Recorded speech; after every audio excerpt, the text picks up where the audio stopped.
Well, as we've studied through Acts, one of the things that you could say about the book of Acts, or one of the things that the book of Acts actually shows us, if you think about it, focusing on Paul, is that it shows us the journey of his life. We saw early in Acts when, right after the day of Pentecost, and when Stephen was being persecuted, and when he was stoned, we saw Saul there, and we know that that was Paul.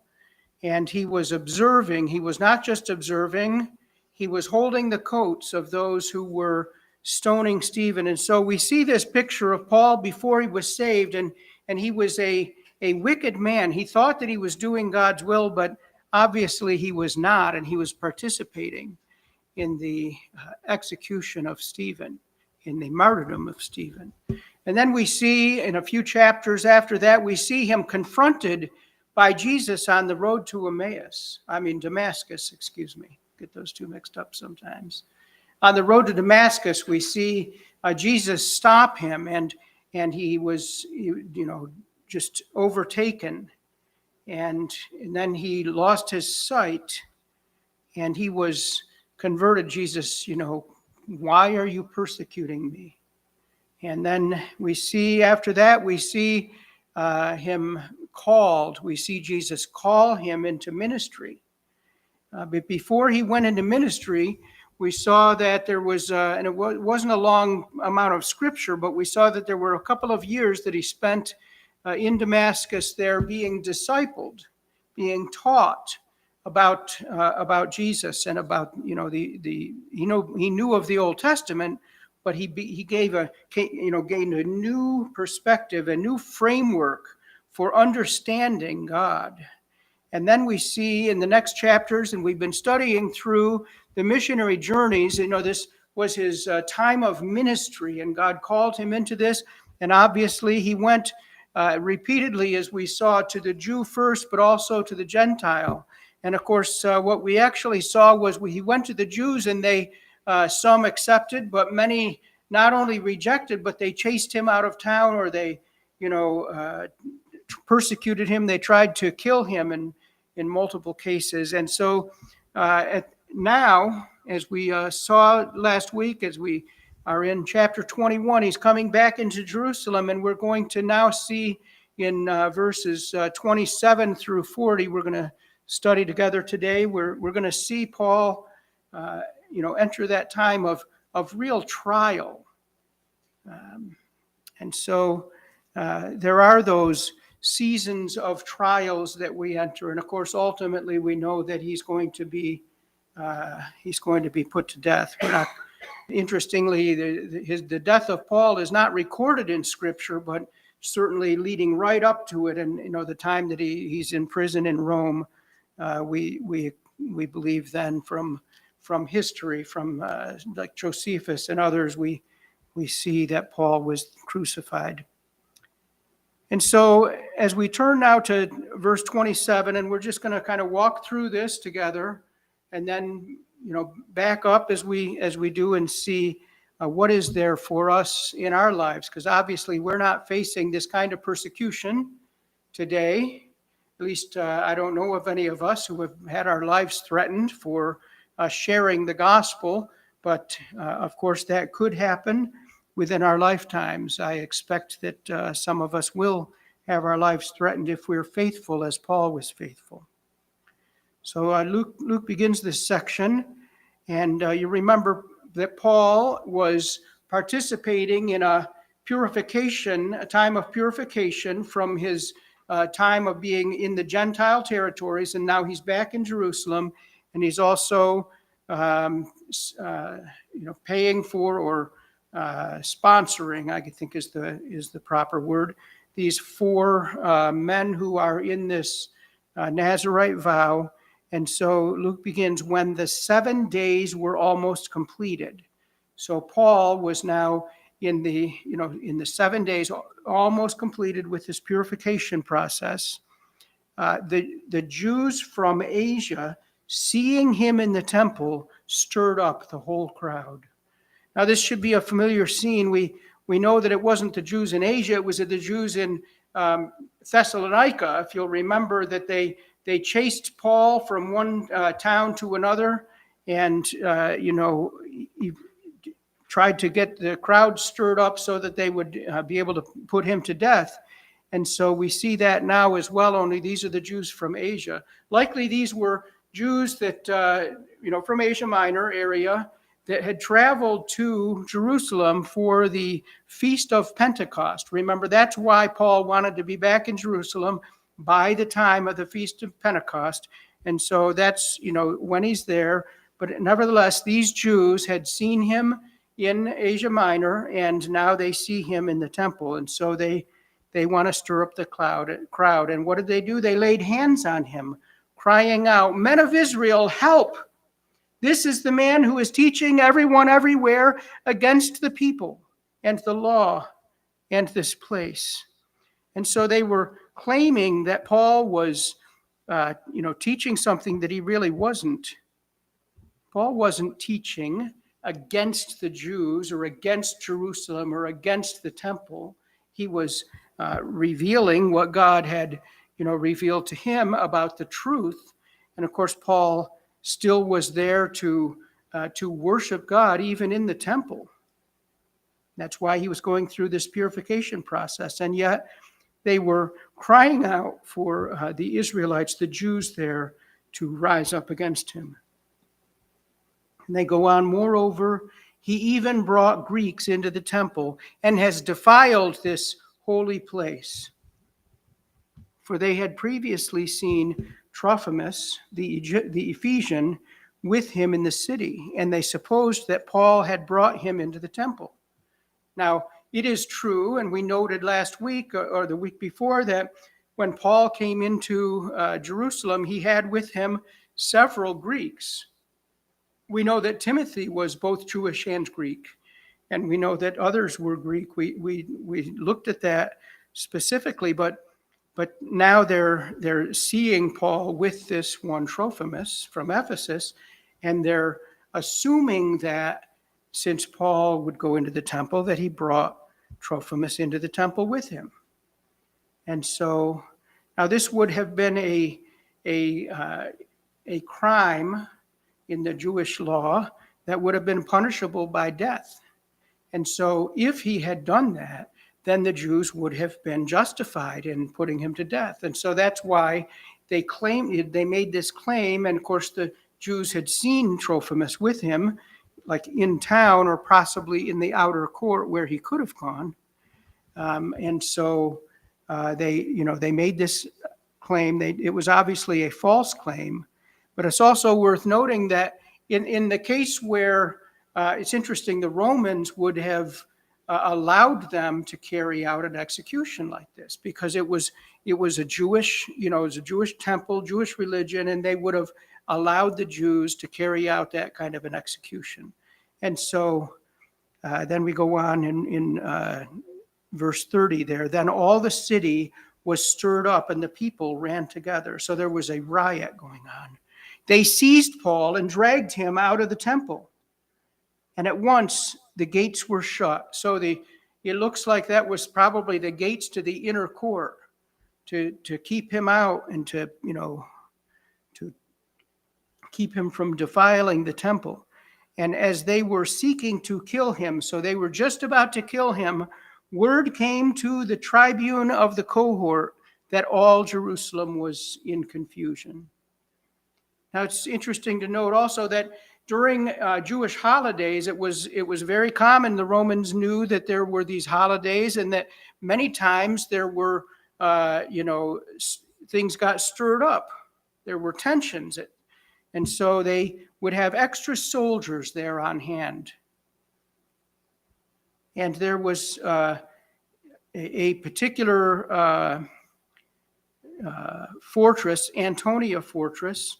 Josephus tells us that they would have these soldiers, stationed in this fortress, and it was just to the western part of the north wall of the temple area, and so that's where the Roman soldiers would have been, and the tribune was actually, we'll find out a little bit later who he is, but his in Acts 23, if we, as we go on through, we'll find out who he is. His name is Claudius Lysias. In fact, in 23 verses 26 to 30, we see a little bit of a look ahead at what kind of an evolution of Claudius Lysias' understanding of who Paul was. So he writes this letter, and I'm going to read verses 26 to 30 of chapter 23. He writes this letter to Felix, the governor. He says, Claudius Lysias to his excellency, the governor Felix, greetings. This man was seized by the Jews and was about to be killed by them when I came upon them with the soldiers and rescued him, having learned that he was a Roman citizen, and desiring to know the charge for which they were accusing him, I brought him down to their council. I found that he was being accused about questions of their law, but charged with nothing deserving death or imprisonment. And when it was disclosed to me that there would be a plot against the man, I sent him to you at once, ordering his accusers and also to state before you what they have against him.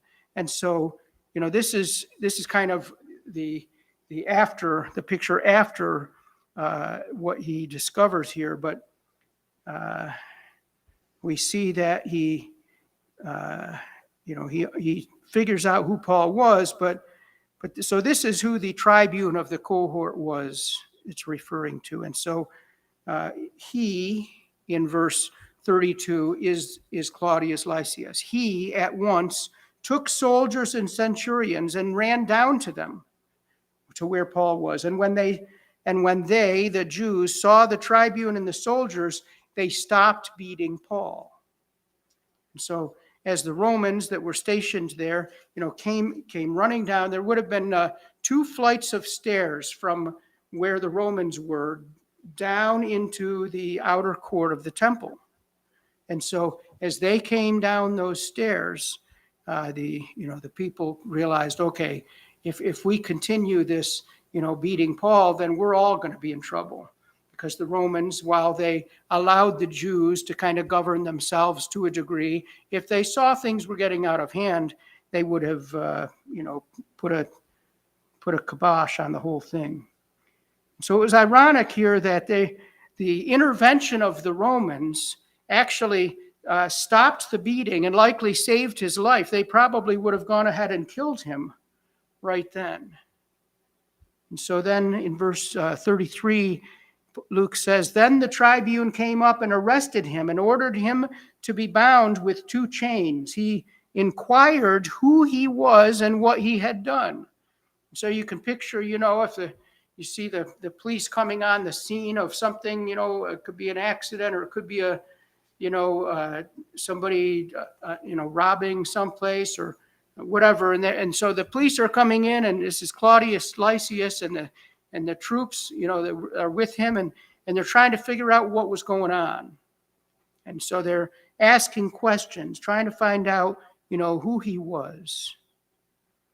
And so, but it's interesting there as we read, he was bound. He was arrested and bound with 2 chains, just like Agabus had predicted, had prophesied. Paul was bound with chains, and likely, he says 2 chains, likely he was chained between 2 Roman soldiers. And so Claudius wants to know, who are you?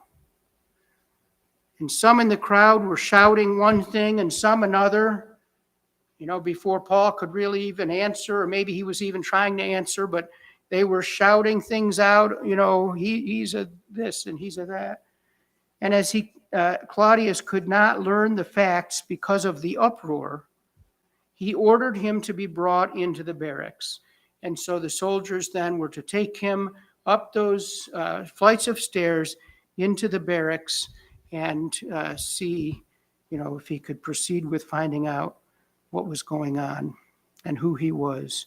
And when they came to the steps, says he was actually carried by the soldiers because of the violence of the crowd. They actually carried him up those stairs there. And so it says, for the mob of people followed, crying out, "Away with him." It just sounds very much like the scene, and you'll notice this as we go through the scene when Jesus was crucified, does it not? Where the crowd was rising up against him, and do you want Barabbas or do you want Jesus? We want Barabbas. Away with him. Crucify him. Crucify him. And so just like that, the people are wanting, just take him and get rid of him.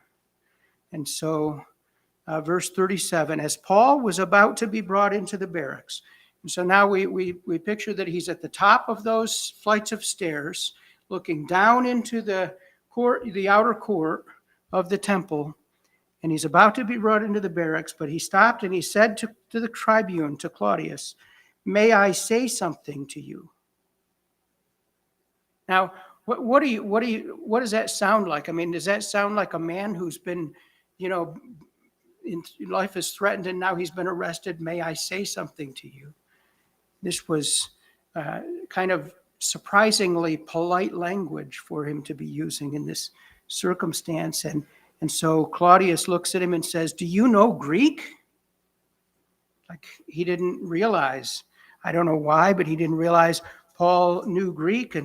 And not only that, but he was speaking, very polite Greek, words at that moment. But then he goes on and he says this kind of interesting thing. "Are you not the Egyptian then who recently stirred up a revolt and led the 4,000 men of the assassins out into the wilderness?"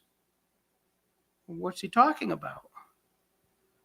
So we're told by Josephus, once again, that there was I believe it was about, that was a few years earlier, about 54, year 54, I believe.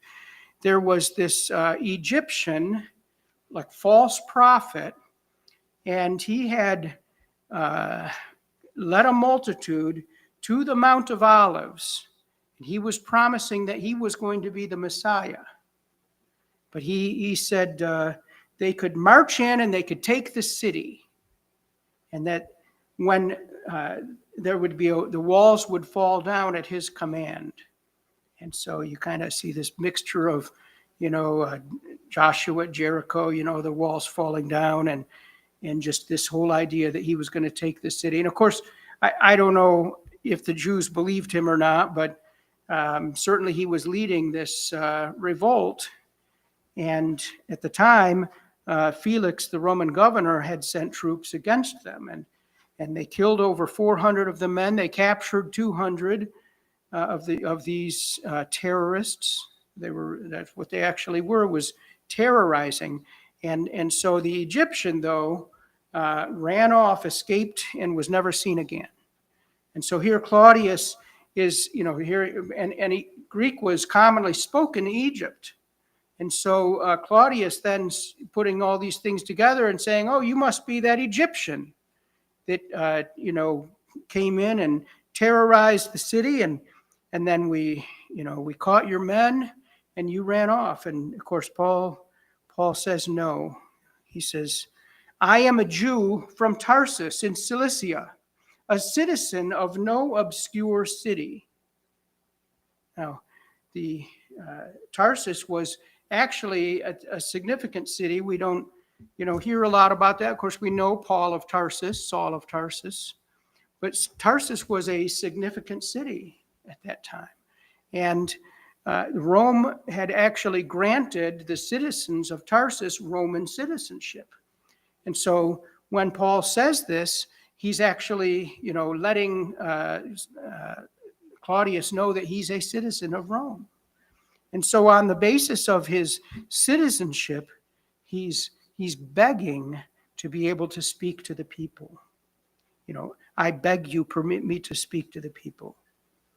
And so, verse 40, when he had given him permission, which is interesting in itself that Claudius gave him permission to speak to the people. And remember, he's standing up on the steps at the top, right where the Fort Antonia was, And so he's looking down into the outer courtyard and all these Jews who are screaming for his death.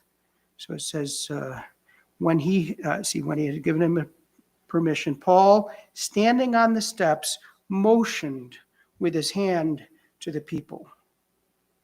He motioned, he let them know he was going to speak. Sometimes you see someone who's speaking, trying to get people to be quiet, to calm, usually it's applause, and they're trying to get people to stop applauding. Well, here Paul was, and it says, and when there was a great hush. These were the people that were trying to kill him, that were shouting away with him, that wanted him to be killed, and there was a great hush. And he addressed them in the Hebrew language, saying, now, we're going to stop there today. We're not going to go into what Paul actually said, but I just want us to realize here what Paul had done. Here Paul was under threat of death. He had just, been delivered by the Romans from death by the Jews, and here he was at the top of these stairs looking down, and he's about to address the Jews at the temple in Jerusalem. This man who had been here before, but he was there to address the Jews. He had gone and given the gospel, not only to the Jews, but to Gentiles throughout the known world. And here he has this chance of a lifetime. Remember, Paul always said, to the Jew first. And so, once again, we see him about to share the gospel with the Jews. And then he'll eventually be taken to Rome, where he will share the gospel with the Romans. You see, Paul didn't view this as his impending death. I mean, he knew that he was, likely going to die if something didn't happen. He understood that he was going through a trial, significant trial, but that's not the perspective that he took. He was viewing this as an opportunity, a new chapter of the ministry that Jesus had called him to. And I have to think that he believed that in presenting his defense, in telling how while he was yet a persecutor of Christians, if you'll remember, he was in their place. He was persecuting Christians just as they were, how that Jesus had confronted him on the road to Damascus and had changed his hard heart, just as Jesus had done that for him. If he were to share that experience in defending himself, that there would be some in the crowd, some of those Jews who would turn from their trusting in traditions to trust in Jesus.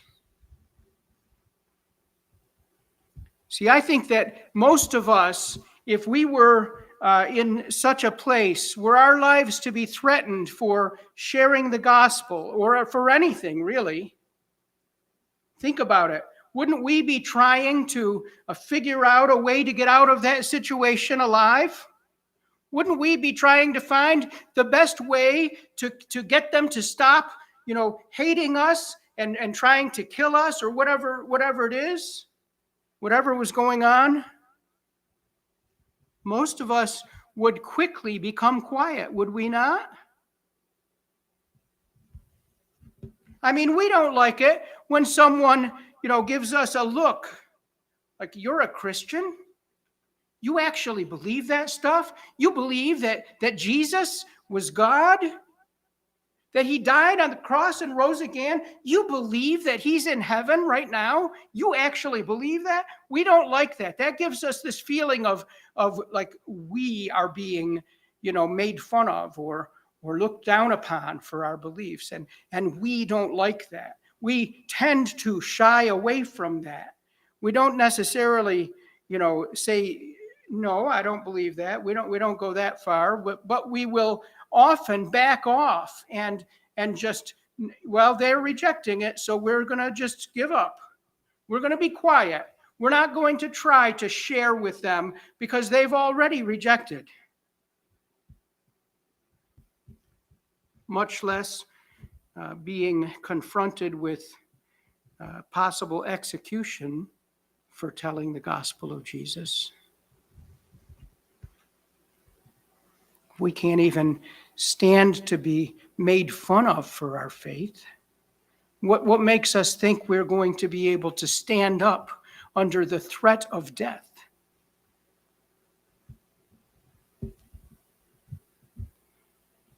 We may or may not ever find ourselves in that type of circumstance where we could be killed, but we definitely are confronted with things in life, trials in life. And it may not be trials akin to this, but we're confronted with trials in life. And when we're confronted, the question is our perspective gospel-centered? Are we thinking like Paul was thinking? Instead of thinking about, what is the bad things that could happen to me? Or how can I stop from these bad things from happening? Is our perspective one of, why did God bring this into my life? Or how can God use this for his glory? How can I respond in a way that brings glory to God?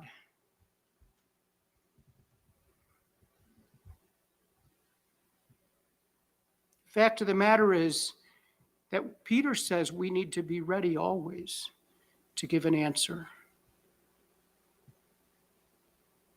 And that doesn't just mean when things are going well, or when someone just comes and says, tell me about Jesus. When was the last time you had someone come to you and say, can you tell me about Jesus? In a friendly question. It doesn't generally happen that way. I mean, sometimes God is gracious to us and prompts someone to come and ask us. But normally, it's at a time when, someone is maybe antagonistic to the gospel. And we're at that time being called to give a defense, as Paul was being called here to give a defense. When those times come, we need to take that perspective that Paul took here. That these trials, these life changes that happen to us, that trouble us so, that these are opportunities for us. And one of the best ways for us to show our faith is by what is our response to trials? Do we fall apart? Or do we respond with, well, God loves me, and he demonstrated that when he sent his son to die on the cross. So whatever happens here, whatever bad things happen here, I can trust in him. We have that opportunity to demonstrate by our response to these difficulties that we face, to demonstrate that our faith is real and that God is real. So our perspective needs to be, gospel-focused, gospel-centered, seeing that God is going to deliver us from the difficulties. It doesn't mean that everything is going to be solved in the way we would like it, but we know God is with us and he's going to take care of us. He's going to bring us through these trials. And as we live like we believe that, then the people around us will see that we have a hope, a confidence in Jesus. And so in that moment, we may be asked for a reason for that hope, that confidence that's in us. And just as Paul was ready to share the gospel at this time when his life was on the line, we need to take those opportunities to share the reason for that hope and that confidence that we have. We need to be looking for that once in a lifetime opportunity. You know, sometimes there are those moments in life that we have that we could either demonstrate our love and our faith, or we can demonstrate that we're merely human. And of course, we know we're merely human, but that we're just like everybody else and there's no difference. And we need to look for that opportunity to share Jesus at that moment. Well, we're going to go ahead and close there. There's enough time, maybe I could have gone into what Paul actually said in chapter 22, but alas, we will save that for next week. Let's bow our heads as we close this morning.